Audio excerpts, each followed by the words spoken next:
Good morning, America. For our viewers in the West, dangerous winter weather, new body cam footage in the Luigi Mangione case, and a Taylor Swift exclusive.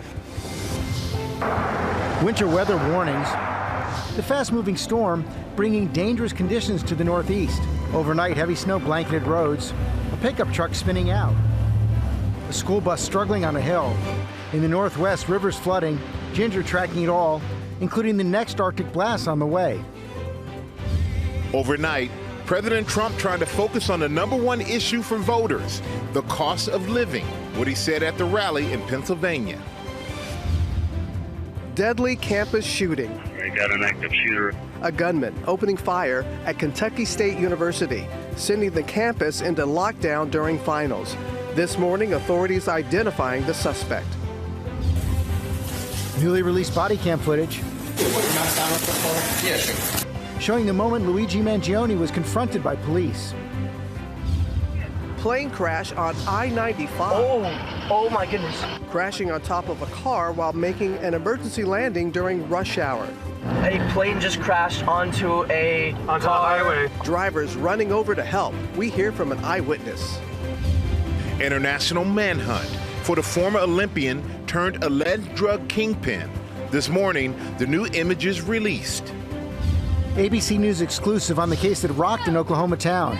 A high schooler arrested and charged with sexual assault, getting no prison time after pleading no contest. Now the parents of one of the victims break their silence. Do you feel like your daughter got justice? Instagram your way. An exclusive look at the app's new feature.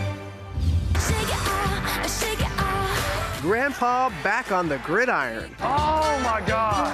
How the Colts are shaking it up to try and save their season. It's baffling though, isn't it?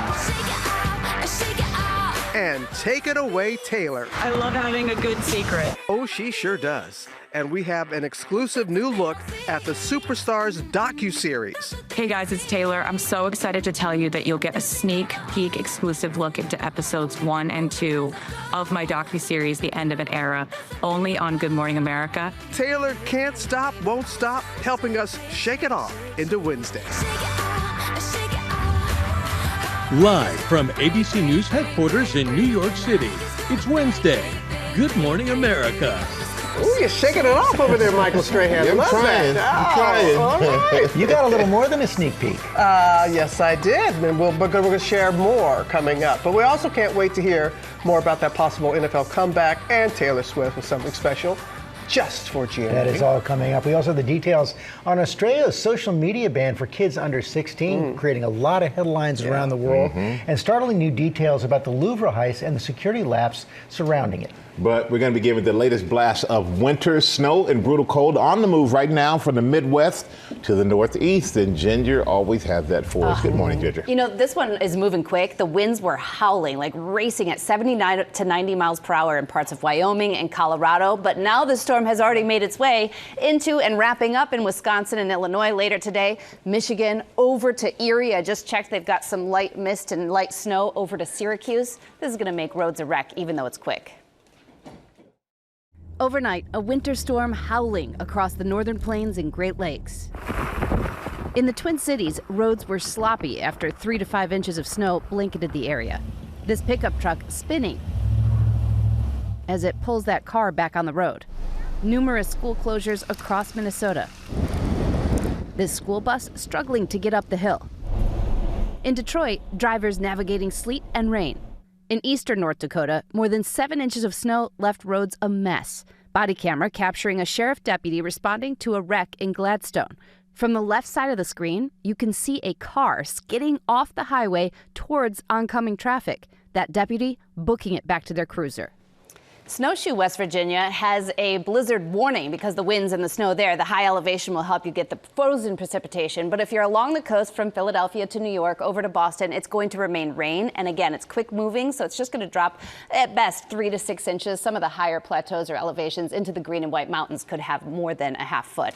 Then we get the next surge of cold by the weekend. We'll get to that. But let's talk about what's happening in the Pacific Northwest. They have had some major rain on the order of 8 to 10 plus inches already this week. And And now we've got another 6+ inches possible. Look at those falls at Snoqualmie. This is in Washington State again. And I want to take you through the timing because we're going to end up with a threat today, through tonight, into early tomorrow because of that elevated risk. We also popped up this elevated risk in parts of western Montana and Idaho. But just today, we should see anywhere from 4 to 6 inches widespread in parts of the Olympics and Cascades. We could see some of these rivers, George, stay at record or major flood stage through the end of the week, even after the rain's done. Well, thank you, Ginger. We're getting the latest now on President Trump. With his poll numbers dropping, the president hit the trail in Pennsylvania last night to tout his record on the economy before veering off message and mocking affordability. Chief White House correspondent Mary Bruce has the story. Good morning, Mary. Good morning, George. And we were there last night as the president kicked off what is supposed to be a series of speeches to sell his economic message ahead of the midterms. He is adamant his policies are benefiting Americans, even though recent polls show voters feel the economy isn't working for them. And while the president is well aware this will be the key issue come November, for over 90 minutes last night, his remarks repeatedly veered off topic and into vicious attacks. Overnight, President Trump in Pennsylvania to tout his economic policies and tackle the #1 issue for voters, the cost of living. I have no higher priority than making America affordable again. That's what we're going to do. But the president has also dismissed concerns about affordability, calling the issue a Democrat hoax and a con job. They use the word affordability, and that's their only word. They say affordability, and everyone says, oh, that must mean Trump has high prices. No, our prices are coming down tremendously from the highest prices in the history of our country. But the price of groceries actually up from a year ago, including products impacted by the president's tariffs. Coffee up 41%, sirloin steak up 20%, frozen orange juice up 12%. The president standing by his tariffs while saying Americans may have to make some sacrifices. You don't need $37 for your daughter. 2 or 3 is nice, but you don't need $37.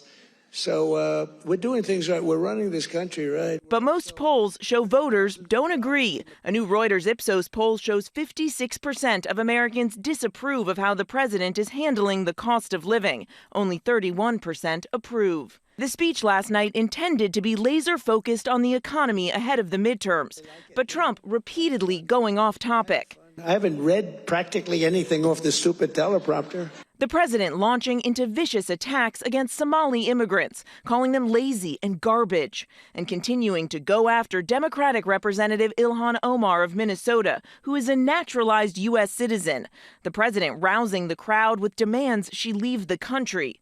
Trump then veering into an anti-immigrant tirade. We only take people from countries, right? Why can't we have some people from Norway, Sweden, just a few? Let us have a few. From Denmark, do you mind sending us a few people? Send us some nice people, do you mind? But we always take people from Somalia, places that are a disaster, right? Filthy, dirty, disgusting, ridden with crime. And the White House had said this would be a, quote, positive, economic-focused speech. And we're told this speech was just the first of many to come ahead of the midterms. And the White House says they plan to put Trump front and center in these races. His chief of staff saying they're going to, quote, put him on the ballot in November and that he's going to campaign like it's 2024 again, George. And Mary, the president also up late on social media, lashing out at reports about his health. Yeah, the president is clearly furious about recent reporting about his stamina. He is going after the New York Times' latest reporting on his health. He says it's seditious, perhaps even treasonous, and he's threatening the publication, saying, quote, we should do something about it. All right, Bruce, thanks very much. We're going to have an economic reality check coming up in our next hour. Robin? Thank you both very much. We're going to turn now to the new details surrounding the Louvre heist and the security lapse. Tom Sufi-Burge is there at the famous museum tracking the very latest developments. Good morning, Tom. Good morning, Robin. Yes, some pretty startling revelations. We've just learned that there was a security camera over the other side of the Louvre at the spot filming the robbers as they placed a cherry picker and then cut a hole in the window and entered the building. But the image from that security camera was not transmitted live to the security guards in the museum's control room. In fact, it was only seen about 4 minutes later, by which time the robbers had already smashed the glass cabinets, grabbed 8 pieces of France's priceless crown jewels, and had had left the building. There were, we're told, not enough screens in the control room for the guards to view all the sensitive camera points simultaneously. That weakness was highlighted earlier this year in a museum audit, but not addressed.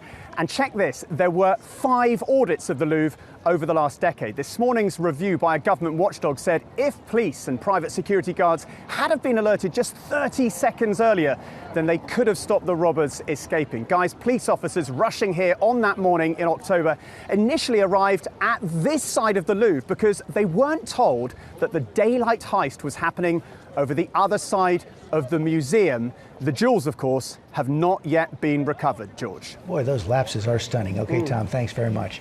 Now to growing calls by lawmakers from both parties to release the full video of the U.S. strikes on a suspected drug boat that have been called a potential war crime. Chief Global Affairs correspondent Martha Ratt is tracking the latest on that. Good morning, Martha. Good morning, George. President Trump himself had said he would support the release of the video, but that does not seem to be the case anymore. And the Pentagon routinely releases video of these boat strikes, but not this one. This morning, bipartisan calls from Capitol Hill growing louder to publicly release the footage of the controversial second strike that killed 2 survivors on a boat allegedly trafficking drugs in the Caribbean. We got to get any videos that do not in any way compromise mission integrity down there. Just get the stuff out there. The video that I saw last week, I believe the American people deserve to see. A select group of lawmakers have seen the video. Democrats saying they saw the targets of the strike as defenseless and shipwrecked, a potential violation of international law. ABC News has reported the video showed the survivors waving before the follow-up strike that killed them. Top administration officials briefed congressional leadership Tuesday behind closed doors, but Democrats said Secretary Hegseth balked at releasing the unedited video. His answer, we have to study it. Well, in my view, they've studied it long enough. President Trump has walked back his support for a release of the video and is now distancing himself from responsibility, telling Politico, It looked like they were trying to turn back over the boat, but I don't get involved in that. That's up to them. There have been at least 22 U.S. boat strikes, which have killed nearly 90 people. The administration has yet to publicly release any evidence the people aboard were smuggling drugs. Michael? All right, thank you so much for that, Martha. Now to the Luigi Mangione case. And never-before-seen police body cam video showing the accused CEO killer just before he was taken into custody. Those moments have been at the center of critical testimony this week. Chief Investigative Correspondent Aaron Katersky is here with more. Good morning, Aaron. Good morning to you, Michael. We're now able to show you the moment officers first confronted Luigi Mangione after someone in a McDonald's said he looked like the New York City shooter. This morning, watch the first time Altoona police officers confront a man at McDonald's who customers thought could be a killer. Patrolman Joseph Detweiler first walks by to have a look at the man in a mask seated with his breakfast in the back corner. Then he doubles back to approach. Yes, sir.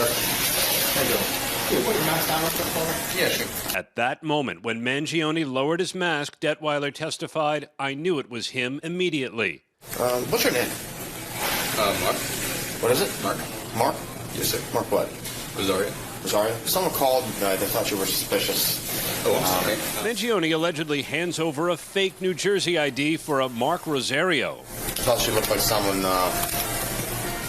You okay to run somebody? The officer passes the ID to his partner to check the name and license number. Player 6, 27, 29 out of New Jersey. That body camera footage played during an ongoing hearing to determine what evidence will or won't be used against Mangione when he eventually goes on trial for the murder of United Healthcare CEO Brian Thompson here in New York just a year ago, Robin. All right, Aaron, our thanks to you for your reporting.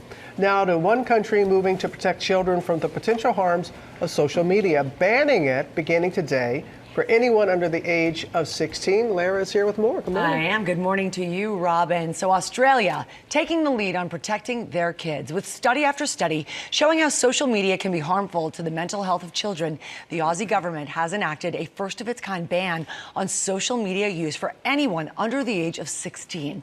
As of midnight, more than 1 million accounts have already gone dark. 10 major social media companies, including YouTube, Meta, and X, have agreed to comply and will use age inference, which guesses a person's age based on their online activity to determine which accounts to shut down. Any company found not taking, quote, reasonable steps to enforce this ban will be fined by up to $33 million. The law aims to reduce cyberbullying, harmful content, and doom scrolling. Some kids argue they are being cut off from their communities, taking to where else? Social media, to share their thoughts in the lead up to the ban. Australia's Prime Minister Anthony Albanese posting a message saying for kids it means a safer start online. For parents, it's one less thing to worry about. This is a move, guys, being followed very closely by governments around the world to see how it works. Here in the U.S., at least 13 states have mandated restrictions on cell phone use during school hours, and the movement to impose further restrictions seems to be growing. So much data out there. Yeah, these bans in schools seem to be working pretty well. Yeah, exactly. So we're watching it closely. Thank you, Larry. All right, thank you, Larry. Now to one NFL team literally going old school at quarterback. The Indianapolis Colts reportedly signing a young grandfather, to potentially lead the team. Sam joins us now with more. Good morning, Look at the Sam. numbers, don't listen to the title. Hi, Michael, how are you? Good morning. So, Philip Rivers may be the oldest active player in the league. Rivers is currently a high school football coach in Alabama. He has 10 kids and became a grandfather about a year ago. And he just turned 44 on Monday, so that's the real number. ESPN reporting the Colts signing Rivers, who played for them his final season ending in 2021. He's now part of their practice squad after finding themselves with 3 injured quarterbacks. First, Indy's number 2, Anthony Richardson, has been on injured reserve since October. Then, starter Daniel Jones suffering a season-ending Achilles tear on Sunday. And third stringer Riley Leonard hurt his knee filling in for Jones. But let's give Philip Rivers some credit himself, though. He was a superb player before retiring nearly 5 years ago. 17 seasons, 8 Pro Bowls. In fact, he's a semifinalist for the next Hall of Fame class. And he can be back in the NFL action as soon as this weekend as Indianapolis fights for a playoff spot. Oh, wow. But I wonder, does that hurt since he goes back, does that reset his clock to get into the Hall of Fame? Because he has to be retired for a certain amount of time. Interesting. If he does well this time, he's getting into the Hall of Fame. Yeah, He's already in office. We're agreed. And even if it does set the clock back, he should get back in. His school and his players are all sitting there. Congratulations. At Alabama, yeah. Maybe I should go back. Why not? Wait. Oh, no, now you were talking a different noise before about how they're mentally having... I'm already sore for just saying that. Let us know which offers come in overnight. Right. 0, George. Coming up, the plane crashing on top of a car on I-95 during rush hour. We see drivers running to help, and we're going to hear from an eyewitness. Plus, Juju Chang has an ABC News exclusive on a story causing outrage in Oklahoma City, Juju? It's true, Robin. There's a lot of anger after a high schooler was given no prison time after pleading no contest to sexually assaulting 2 teenage girls. Now, the parents of one of those girls are breaking their silence. Why they're sharing their story, Robin. All right, also ahead, Will Reeve here with the latest on an international manhunt, Will. Yeah, good morning, Michael. New at 7:30, the Olympic snowboarder turned alleged drug kingpin. The new images from the FBI coming up. Will Reeve, you join us to talk Italian food. I am. It is one of life's great joys, Michael. And pizza, pasta, or other favorites getting special status coming up. Oh, yeah. This show created a bonding experience for like 70,000 people once. There's something very special about that. Swift and her fans are counting down to the end of an era. Taylor's new docuseries heading to Disney Plus on Friday. And coming up, we've got a new look from the premiere episodes that we cannot wait to share. You'll only see it here on GMA. We're looking forward to that. Now, Will has the other headlines, starting with the latest on a shooting at a college campus. Hey, Will. Yeah, good morning, George. One student killed, another critically injured, and that is where we begin at 7:30. The shooting happened at Kentucky State University, 55 miles east of Louisville. Authorities have a suspected shooter in custody. His name is Jacob Lee Bard, and officials confirm he is not a student at the school. There is a new image of that former Olympic snowboarder turned alleged international drug kingpin. The FBI releasing this photograph here of Ryan Wedding. He is a top 10 most wanted fugitive for allegedly running a criminal network that annually smuggles $1 billion worth of cocaine into Southern California.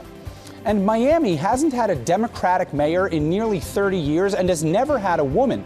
But overnight, Eileen Higgins winning a runoff election over a Republican backed by President Trump. The president's immigration policies were a focal point of Higgins' campaign.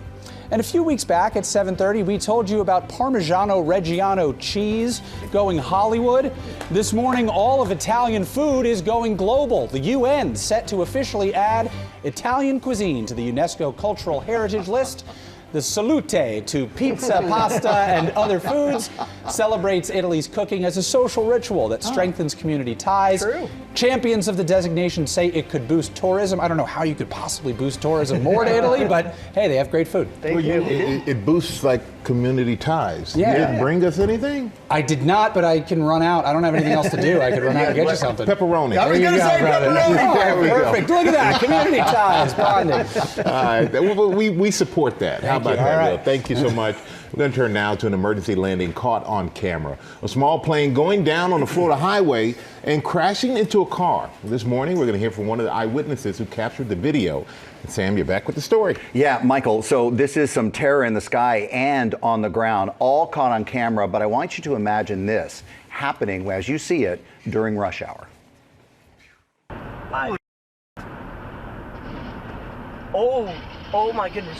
This morning, witnesses telling their story after a terrifying moment on I-95 in Central Florida. A plane just crashed onto a car on a highway. Watch as a small plane seems to lose power in both engines before dropping quickly and making an emergency landing, crashing right on top of this car. And all of a sudden, the front wheel hit the car.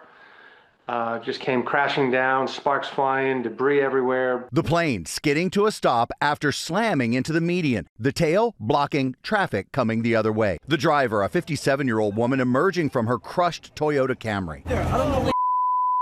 God is good. Just know God is good. Pastor Bernard Wigley and his wife Annie were among the first on the scene. It was so bad that it was the only place that she could have survived. If she had other passengers, they would have all been smashed. Watch as Annie, a trained nurse, jumps over the median to offer help. She was dazed at first. She didn't even notice the airplane that was right in front of the car, what hit her. She thought a semi-truck hit her. The woman, covered with broken glass, was miraculously treated for only minor injuries. The pilot and passenger, both 27 years old, were not injured. Those on the ground just thankful to be in the right place at the right time. Just a few seconds earlier or later with that airplane, it could have been a major, major catastrophe. And thank you all for being the people who rushed to help. Yes, That was amazing. Yes. Pastor Bernard calling it divine appointment. The plane had been in the air for more than 1 hour, an instructional flight really, when it suffered catastrophic engine issues. The FAA and the NTSB are now investigating. Oh, that was really something. Thank you, Sam. We're going to turn now to an ABC News exclusive on a case that sparked outrage in Oklahoma. A young man avoided jail time after pleading no contest to sexual assault charges involving 2 teenage girls. Now the parents of one victim are breaking their silence. Nightline co-anchor Juju Chang spoke with them. Good morning, Juju. Good morning, George. You know, the teenagers' parents say they want to warn other parents that intimate partner violence can happen among teenagers. And they're giving hope and voice to their daughter, who they feel wasn't heard. Her little competition uniform. This morning, the parents of a teenage victim at the center of a sexual assault case causing outrage in Oklahoma speaking out. Do you feel like your daughter got justice? No. Community service and counseling doesn't equate to what he did to her, what he's taken from her. Yvonne and Austin say they're upset that the suspect, 18-year-old Jesse Butler, avoided time behind bars. Just hoping that his name will be out there, that somebody will know that he's capable of this, and just anything we can do to prevent other harm. The case in Stillwater causing public outcry earlier this year. Butler was 16 and 17 when he allegedly assaulted 2 teen girls, both former girlfriends. Authorities charging him with multiple counts of attempted rape, sexual battery, strangulation, and domestic assault. Turn around for me. Police body camera footage capturing Butler's arrest, his mother standing by his side. Spread your feet for me. He was initially charged as an adult and faced possible prison time, but a judge ultimately granting Butler, who was a minor at the time of the alleged incidents, youthful offender status. The district attorney telling ABC News they consulted the victim's family throughout the process and warned this would likely happen. Butler pled no contest and avoided prison time, but received a sentence of community service, rehabilitation, and counseling. Community service for this type of crime, that's nothing. People get that for minor crimes. Yvonne and Austin say the experience completely changed their daughter, Kate. She was 16 when she was allowed to start dating. Jesse was her first boyfriend. When you first met Jesse, what was your first impression? We liked him. We thought he was really nice. He would bring her flowers pretty frequently, and he took her to lots of fancy places, and she went to a lot of his sports events and games. He seemed very kind and seemed like a gentleman to me. But a few months later, their daughter began acting differently. They then learned she'd allegedly been sexually assaulted. Kate is now completing her senior year of high school online. Her life forever changed. She doesn't have her high school friends anymore. And I'll never have a prom picture or a graduation picture because she doesn't want to walk. Yvonne, Austin, and their attorney upset with the way their daughter's case has been handled. What you think should have happened? I think there should have been a period of incarceration, and I think that there should have been an admission of guilt of what he did. What are you hoping for your daughter now? Oh, I hope that she tries to date again. Right now, she's been too scared, so. It's shattered her trust It was her first boyfriend, and that was her first experience with love, and I hope that she'll try again because love shouldn't hurt. Love shouldn't hurt. Now, overnight, their attorney filing a motion arguing that Kate's rights were violated during the plea and sentencing process. They are pushing for more accountability, saying he's had his freedom restricted. It's slightly more than grounding. So, guys, we'll have, of course, more on Nightline tonight. Powerful. Thank you, Juju. I'm sure it's much more the parents want you're going to share with us. Absolutely. All right, Juju, thank you for being here. You can see, as we said, more Juju's interview tonight on Nightline. Now with a holiday grocery alert, a new study finds some shoppers are paying a different price to buy the same cart of food.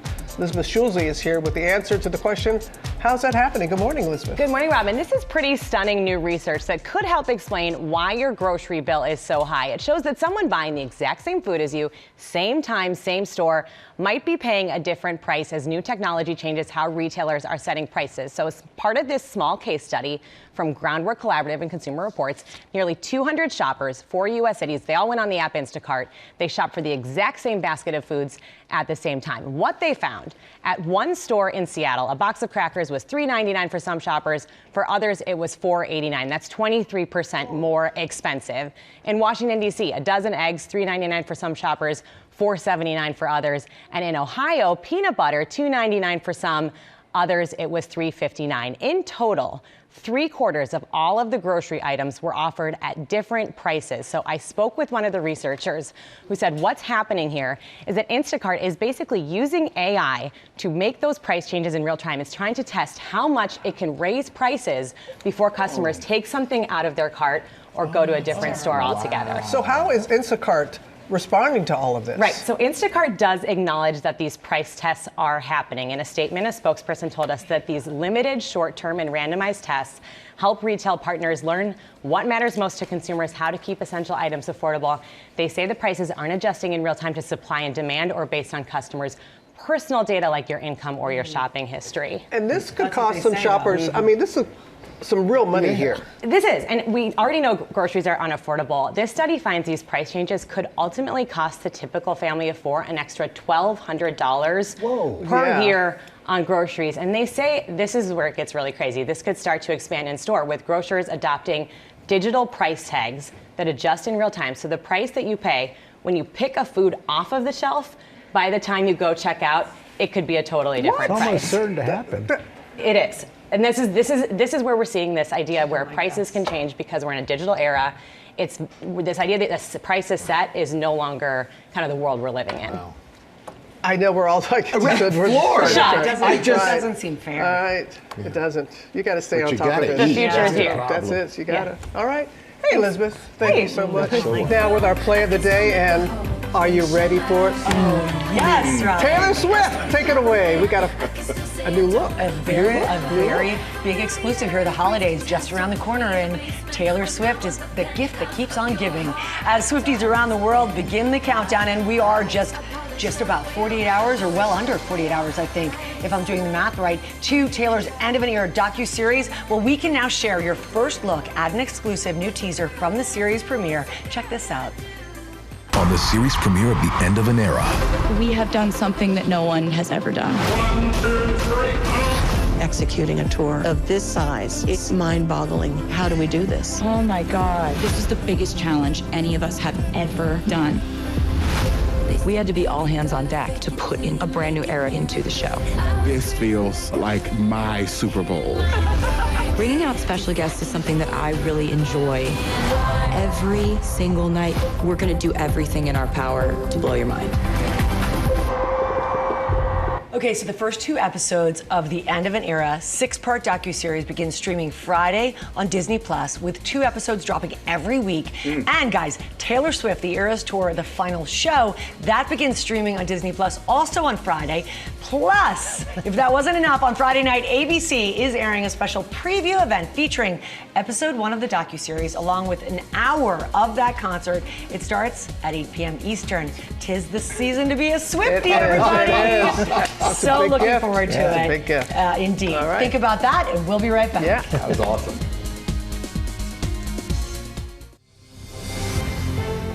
Good morning, America. It's 8 a.m. Overnight, President Trump trying to focus on the #1 issue for voters, the cost of living. This morning, Rebecca Jarvis is here with a reality check on the economy. GMA exclusive. The new feature Instagram just launched this morning to help you see more of what you want to see. We'll show you how it works. There was no one quite like Stuart Scott. Boo-Yah! This morning, ahead of the new documentary honoring the late trailblazing broadcaster, Stuart's daughters, Taylor and Sydney, join us live to remember their father and celebrate his spirit. You beat cancer by how you live, why you live, and in the manner in which you live. Right here on GMA.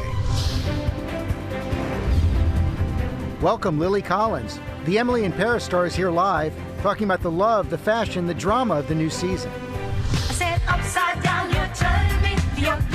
And guess who will be rocking on New Year's Eve? Don't miss the big announcement as we say, Good Morning, America. Live from ABC News headquarters in New York City, it's Wednesday. Good Morning, America. I'm telling you, that big news could turn your morning upside down.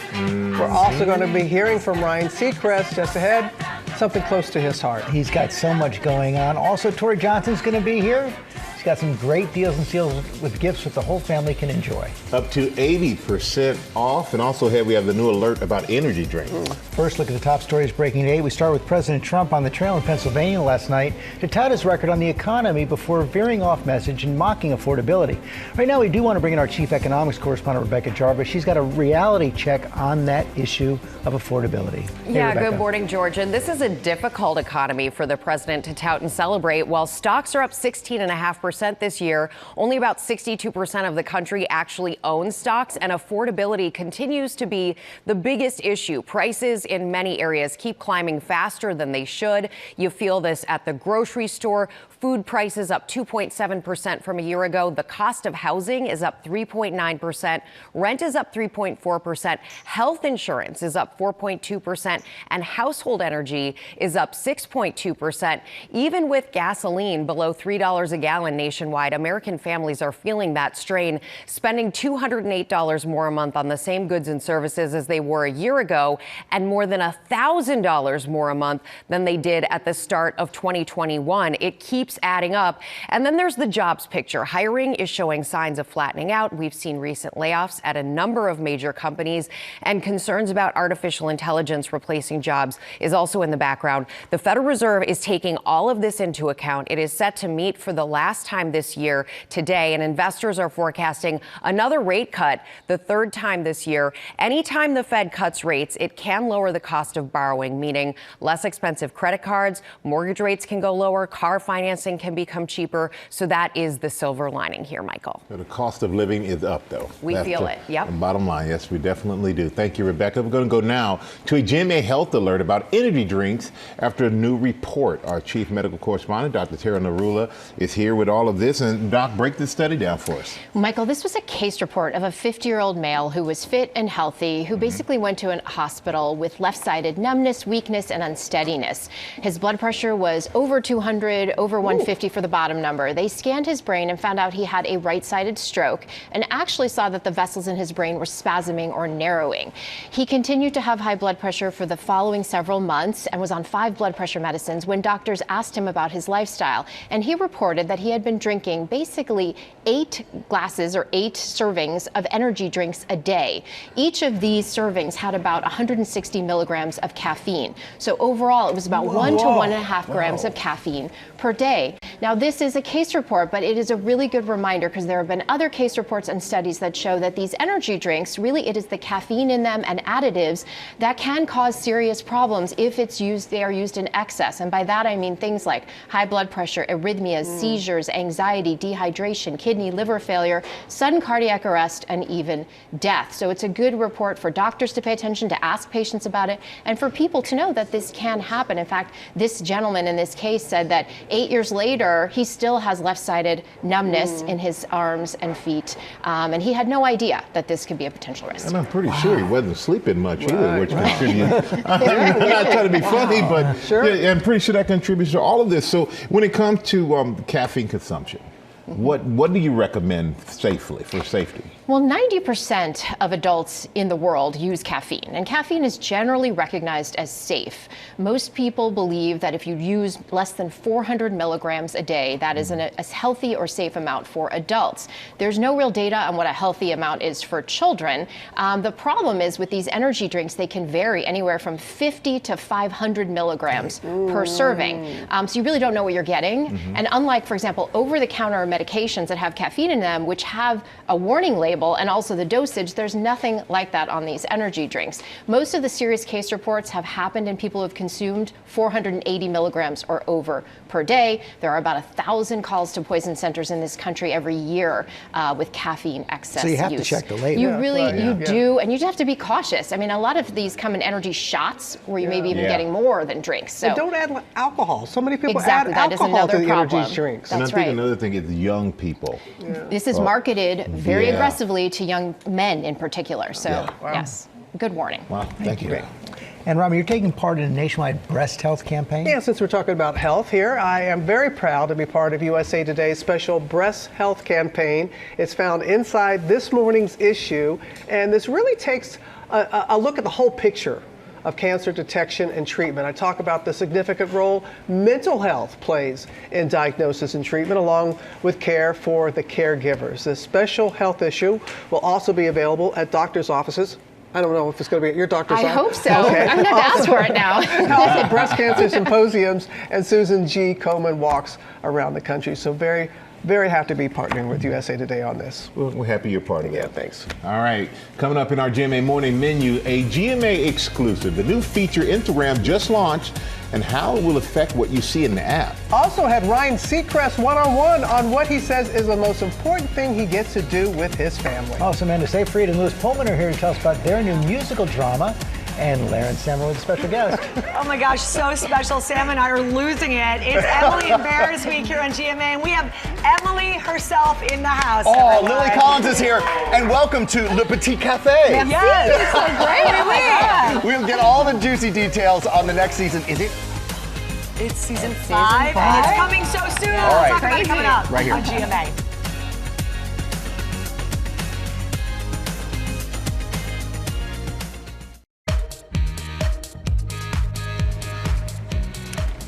And welcome back to GMA, and welcome back to a celebration of Michael, inducted into the College Football Hall last night. Congratulations. Thank you. Big honor. I really appreciate that. And unfortunately, I wasn't able to be in Vegas last night, but Chris Dishman who is the current coach of my alma mater, TSU, was there to accept the award on my behalf. And Chris was a great player himself, and I'm honored that he was there and grateful that he went. Also, I'm grateful for everybody who voted for me. Yeah. And you know, thank you. Made me realize how old I am, how long ago college you was. changed a bit. That still looked just like you in that jersey. You know, I was retaining a little water weight back there. But it's all good. Okay, Bob. Okay, Bob. You better not. Booty on that. I just have one question. What's that? What took them so long? You know what? That's up to them to answer that, Rob. I've been wondering myself, but it's okay. It's okay. In the Hall of Fame for the pros, right? Well, they had that. Exactly. I just hope that they understand that even when you're at a HBC or whatever, there's still great football players that come out of there who, you know, hopefully get the recognition a little sooner. But I'm grateful, though. I'm very grateful. I'm very happy and joined a very exclusive club. So thank you. Thank you to the College Football Hall of Fame. And now we're going to go to our GMA cover story. It's a GMA exclusive. Instagram just launched a new way to personalize your experience using the app. Our chief business and technology correspondent, Rebecca Jarvis, is back with all the details. Good morning again, Rebecca. Hey, nice to see you again, Michael, and huge congrats on that honor. Very well deserved and a great honor to sit next to every day. This story, though, comes down to the algorithm, that black box working in the background of the app. It determines everything you see, and now Instagram is the first social media giant to give users the opportunity to decide what they want to see more and less of. This morning, Instagram launching Your Algorithm, a new feature that lets you curate what you see in the app, starting with Reels. We use AI to summarize your interests based on your activity. And if we get it wrong, you can remove those interests from your algorithm. To see yours, locate this icon in the top right corner of Reels. Tap it, and you'll see a personalized dashboard of your top interests based on what you engage with most. From there, you can tell Instagram which topics you want to see more of and which ones you want to see less. Being able to tell us that directly so that we can take action in real time, I think will improve their Instagram experience. Algorithms are sort of at the center of these social media platforms. They're maybe the most important part and maybe the least understood part for most consumers. So this is a very big step where one company is kind of opening it up and letting people figure out what it really is and what it means to them. This comes as Australia's landmark social media ban goes into effect for users under 16 across all major social media platforms, including Instagram, TikTok, and Snapchat. Meta, complying with the law, took steps in November, alerting affected users to download their data ahead of the ban. The company telling ABC News, "We've consistently raised concerns that this poorly developed law could push teens to less regulated platforms or apps. Blanket bans are not the solution. There's a better way, legislation that empowers parents to approve app downloads and verify age."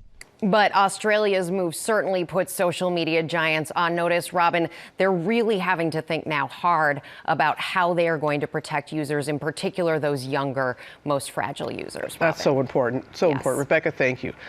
Okay, I'm going to try not to cry because I'm here with two that I've known since the day they were born, Sydney and Taylor Scott, the wonderful daughters of Stuart Scott, the trailblazing ESPN anchor who broke barriers, inspired millions both through his career and his courageous battle with cancer. He is the center of ESPN's upcoming 30 for 30 documentary, Boo-Yah, a portrait of Stuart Scott. Sydney and Taylor, good morning to you both. Good morning. Oh my gosh. Morning. I'm just looking at how much, I just can't believe it.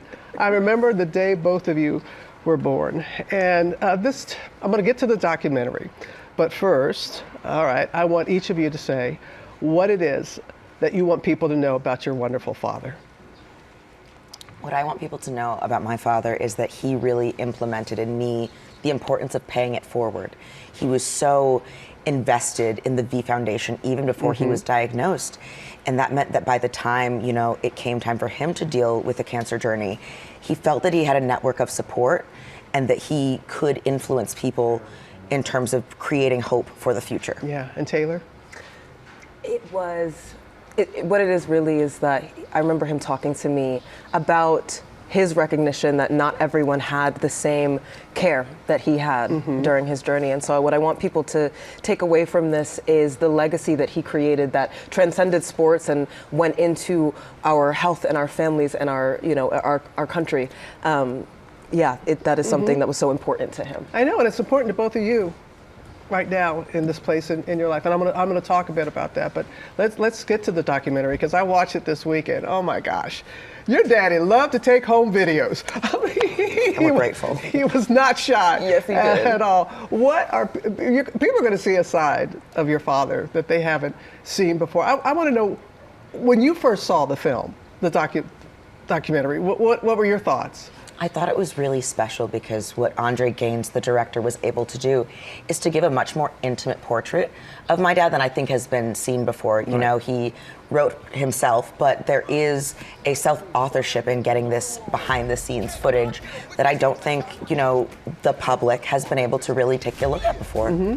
Yeah, absolutely. I mean, all of this archival footage coming from friends, from family, from colleagues, from coworkers, from our family, together in this one body of work. I have never seen a vision and an image of my father so authentic and so cohesive before. You know, I feel we're so lucky that he did love to take videos of himself. Yes, he did. And he was not shy. I'd love to take videos of you all. I remember you all singing in the car and things like that. So many, and I remember being in the audience for the ESPY speech. And when he said those words that you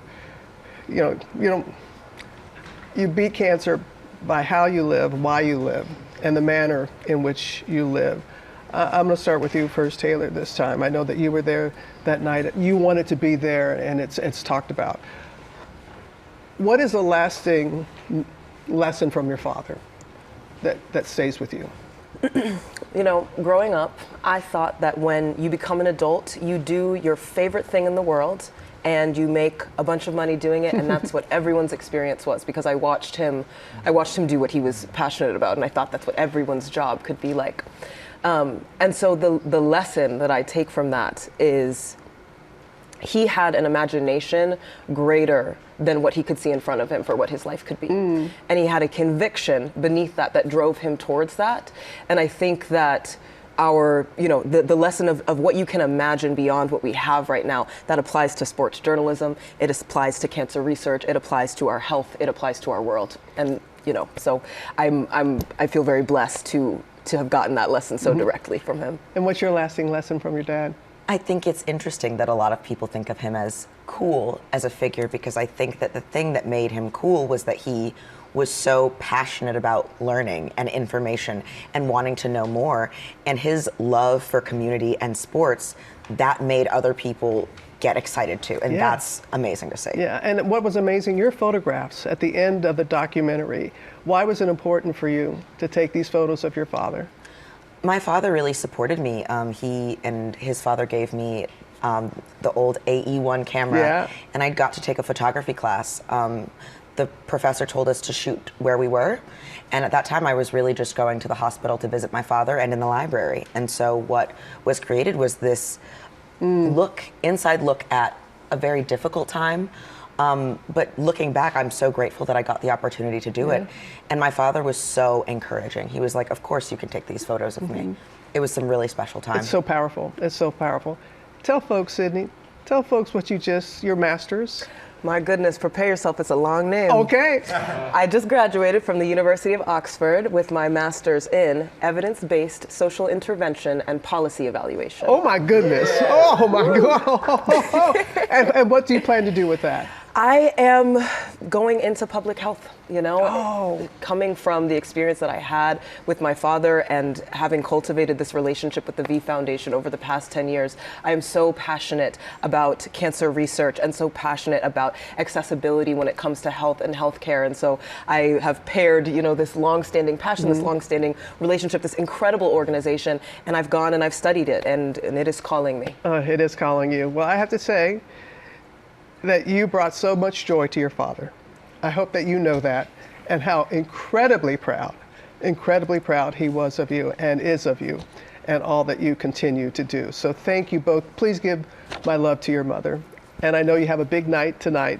I want to tell everybody, first of all, that Boo-Yah, and it is, oh my gosh, Portrait of Stuart Scott premieres tonight, 9 p.m. Eastern on ESPN, the ESPN app, and Disney+.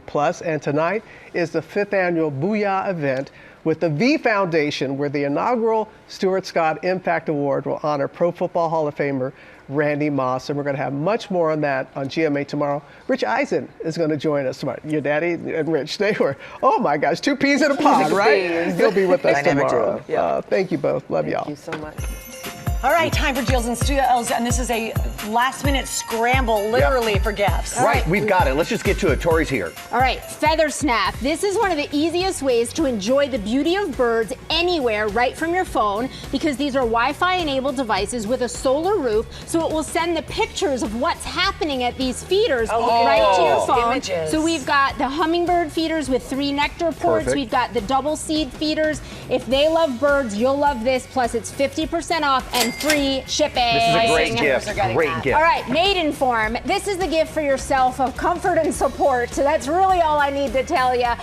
We've got so many different options of bras, shapewear, bottoms, and every single piece is designed for extraordinary all-day comfort, extreme support. Just these are the pieces that you can rely on. Everything today, 55% off. I'm so glad you brought this next one back, Tori. I've been waiting. Exactly. Maitland and Getz. Not only is it a Sam favorite, it's a Michael favorite. I think he's probably on his phone ordering right now. Oh, Michael, order me this. I know. Michael said in every bathroom in his house. So we've got, this one's my favorite, peppermint shampoo. It's great. Smell how good It's a that good is. smell. We also have the vitamin E face wash. We've got these beautiful candles. We also have a big variety of gift sets. If you don't know what to get the guys on your list, there are so many options online. Everyone is a fan, as you can see. Look at this little Your travel wallet will kit. love it. All 50% off. I love it. All right, It's ordering. fabulous. Okay, Love the it. coldest. Look at how fabulous these bottles are. So we've got all kinds of sizes, from little babies like this to this one, 128 ounces.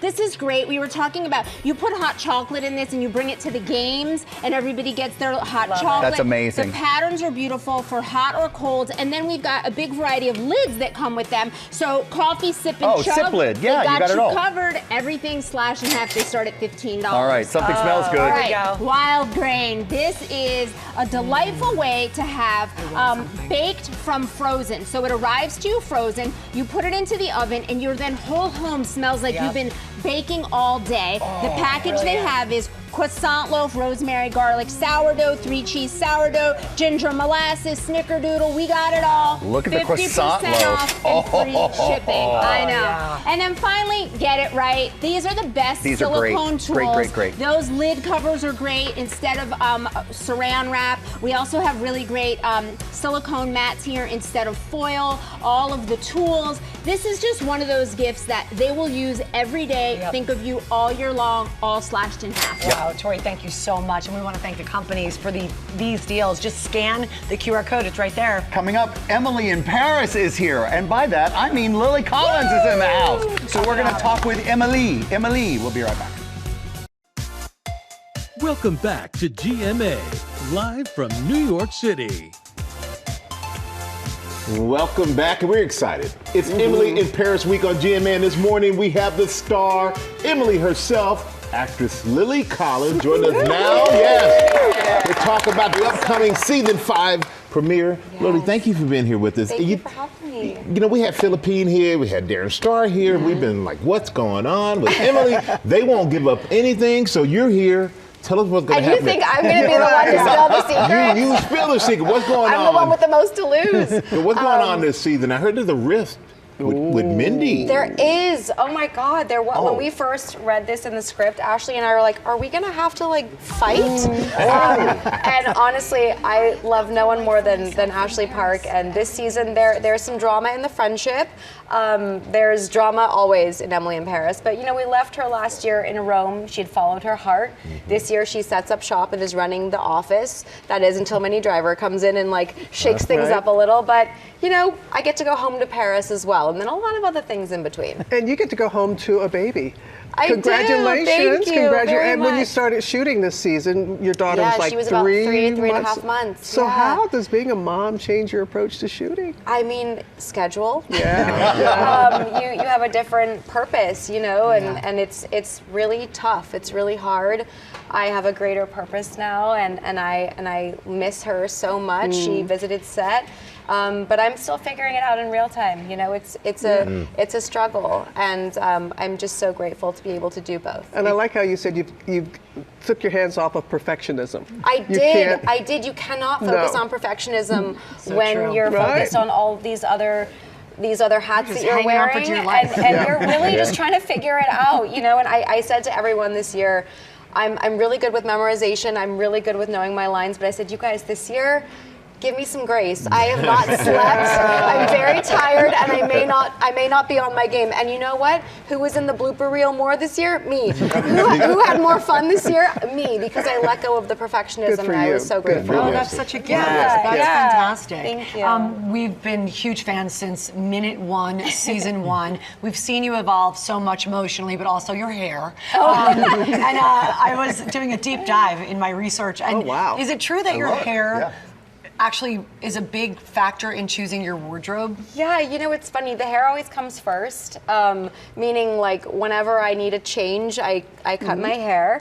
And then Marilyn sees the haircut, and she said it just inspires her for who is Emily next season. And then she starts looking at different shapes and designs, and she sees the elevation of Emily through Lily's haircuts, which is so interesting because I wasn't sure if they'd want to like keep it the same and throw a wig on me. And I was like, no. So you were just living your life. I was living my life as Lily, and then all of a sudden Emily has a cut, and I'm like, who needs to explain it? It's magic. She just went to Rome. She chops her hair. She went to Paris. You know, it's like all of us. We just change ourselves when we want to. Yeah. Let's take a look at a clip. Bon retour parmi nous. Merci Claudette, cette fleur magnifique. Il est très. Oh! Regarde, tu vas! T'as failli me tuer! Yeah, the French are so rude. Oh my God, you think I'm French? Thank you! Oh my God! That's classic. Well, your accent is elegant. Now, is it true that your castmates won't speak to you in English sometimes on the set? Yeah, because everyone figured out that I learned French when I was younger. I just don't have as much confidence to speak it. But now some of the crew and the cast, they know that I speak it, so they refuse to speak to me in English sometimes. And I'm like, this is not the time to test me. It's 7 a.m. I didn't sleep. Give me some grace here. But it's fun. It's the only way that I can practice it. Yeah. At the end of the season, I was very happy with Rome. I wasn't at the beginning. I didn't know how I would feel. Marcello, too. I was a little nervous about this whole thing. But what was it like to pick up the show and take everybody to Rome? Oh my God, it really, we've done some of the craziest things as a cast together and experienced new places. You know, we actually end the season in Venice, where I had never been. And so the fact that all of us were going to experience this insanely stunning city as a cast, as friends, and as Emily, it was very life imitating art. But it's amazing. We get to just explore different cultures and places, and it's like summer camp. That must be one of your favorite things about doing this show. It really is. And Ashley's, she's a sister to me, so the fact that we get to be in our PJs at the hotel and debrief during the day, and then go out and film, and then debrief again, and do face masks at night, it's the greatest. We do that too. I'm sure you do. Organized face mask. Why not? Yeah. It's the greatest. George, very similar. 7 o'clock tonight. We're on it. Well, Lily, we can't thank you enough for being here. We're so excited, and we're so happy. It's Emily in Paris week, everybody. Emily in Paris season 5 premieres globally on Netflix December the 18th. Make sure you check it out. Now with Ryan Seacrest, it seems like the man never stops working, whether it's New Year's Rocket Eve, right here at ABC later this month, Wheel of Fortune every night on Disney Plus and Hulu, or American Idol. But when he's not in front of camera, he is doing so much good off of it as well. Victor Oquendo spoke with him about the latest way he is spreading joy. Give it a big spin. All right, here we go. Ryan Seacrest is perhaps the busiest man in show business, from hosting Wheel of Fortune to American Idol to New Year's Rockin' Eve, and he's just as passionate behind the scenes, doing good for so many. Tell us about Seacrest Studios. Well, this is, I think, the most important thing that I get a chance to do with my family and our organization, the Ryan Seacrest Foundation. These are places in the center of pediatric hospitals where kids can escape the serious stuff that they're going through. Not only for them, but for their families, too. The state-of-the-art broadcasting studios let pediatric patients and their families explore radio, television, and new media.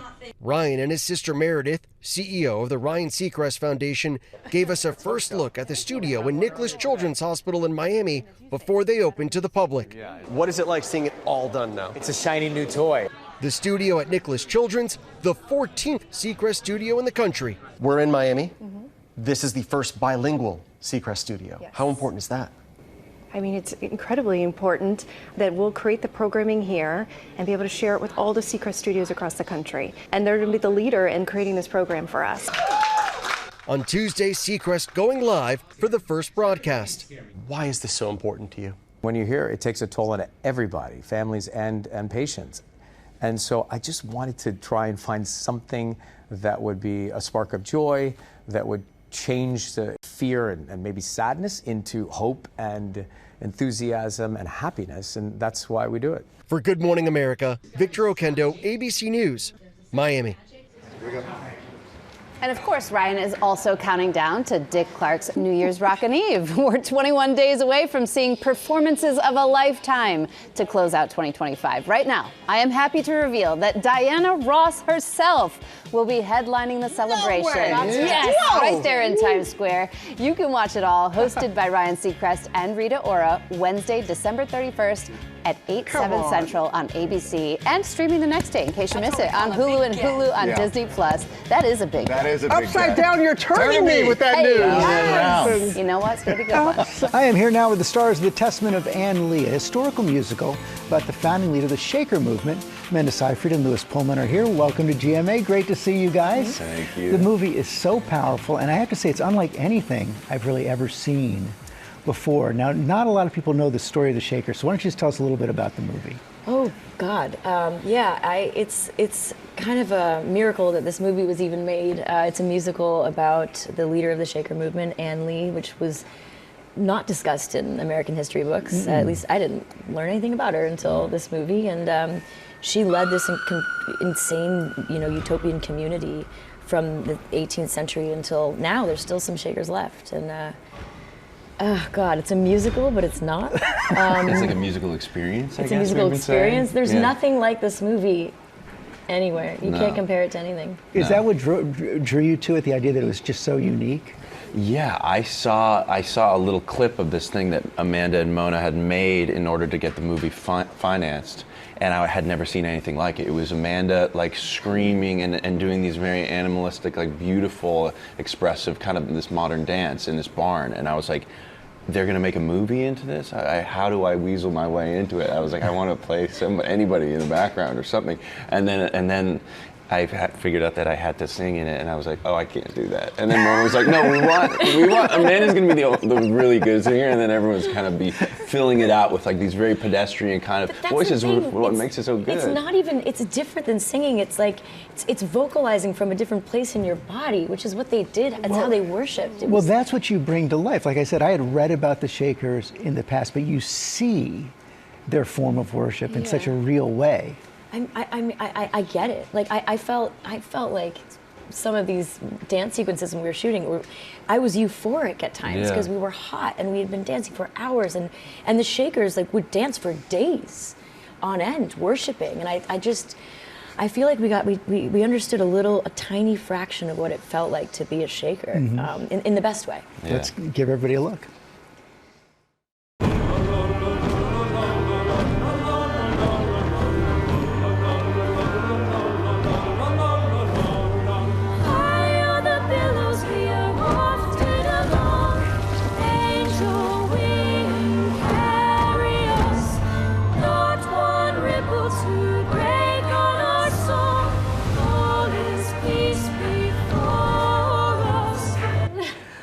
You have convinced me there. You're in ecstatic trance.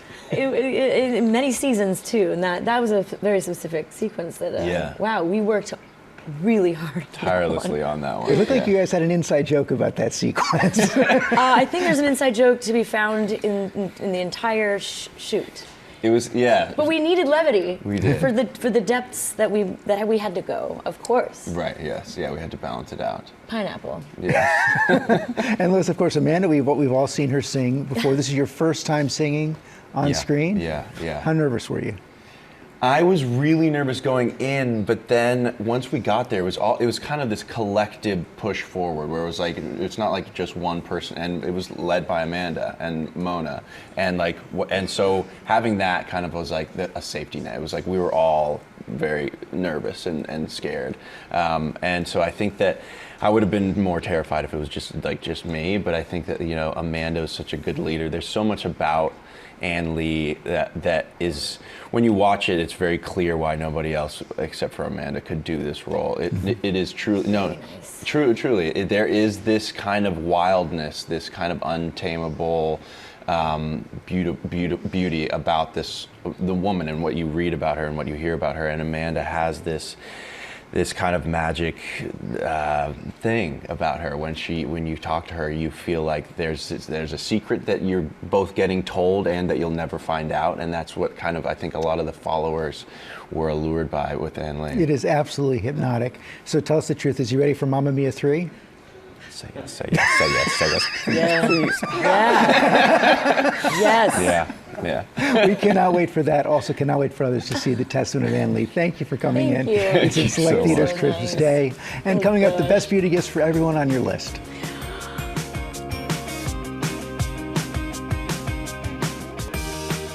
And we are back now with a holiday gift guide with really something for everyone on your list. And this segment is sponsored by Sephora, my favorite, and their beauty director, Melinda Solares, is here to break it all down for us. You can shop all of these products using the QR code. It's right there on the bottom of your screen. And Melinda, welcome to GMA. We were just talking beauty. I think beauty products are such a great gift idea. And this gift guide really just makes it so simple. Sephora makes it easy, and because of our Beauty Insider exclusive right now, you can get 20% off your purchase, 30% off Sephora collection, and free same-day delivery. All right. Yeah, we're hooking you up. Yeah, you are. You sure are. So let's get going right now. We're going to start with, we've done categories, and this first category is gifts for someone that you love. Yeah. May I? Of course. All right, here we go, everybody. Let's get Gifts into for it. someone you love. Here we go.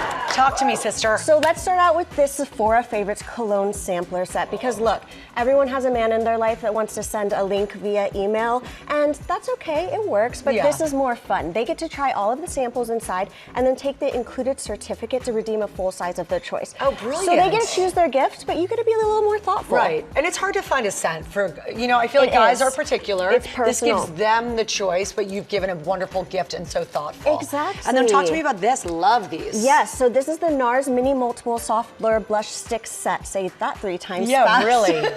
I love these because they're multi-purpose. So you can use them for your eyes, lips, and cheeks, which means in the morning when you're applying less product, you're juggling, fast application, and a really chic monochromatic look that doesn't mean getting out of bed early. It looks incredible. Thank you, but this gorgeous blurring effect is just everything. Yeah, really pretty. I tried it out myself this morning. Soft. Thank you. Yes. All right, so there you got the gift for someone you love. Now let's talk Secret Santa gifts, shall we? Ready? Here we go. We love Secret Santa. Let's start with the Laneige Midnight Minis. Everybody loves Laneige lip balms, and who doesn't want to be the person? I love minis too. I know, they're so cute. They're so cute. And who doesn't want to be the person at the Secret Santa event that has the most coveted gift? That everybody keeps trading But you didn't for. go above the price range, right? Sephora Holiday hooks you up and gives you those victorious moments. Fabulous. Great idea. And you've got something else here. Yeah, so here I want to give you a scent to smell, just to play you. with. This is a Sephora Favorites kit as well. This one is the Perfume Discovery Set. It's different than the cologne sampler in the sense that the certificate's going to redeem a travel size fragrance. So it's perfect for that Secret Santa price range. Yep. Okay, perfect. Great. Good. Very thoughtful. Yep. Okay, now we've got your coworker. It's very thoughtful to give somebody a gift that you work with every day. They're like your work husband or wife. And here's what we thought of. Yes. Isn't this Sammy, packaging listen beautiful? up. So let's start with the Gisou Glow All the Way set. This is amazing for the winter, the dry, cold months. Gisou, they center their formulas around honey, which is a natural humectant. It attracts and it retains moisture. Yes, please. So they have a few of their hair products, a lip oil. All you got to do is pop a little bow on that box. I love that. I love that. Okay, and one more. This is the Glow Recipe. This is the Watermelon Glow Dewy Skin Routine gift set. We love Glow Recipe. I think what's really special about gifting self-care during the holidays is the intention of slowing down, taking care of yourself.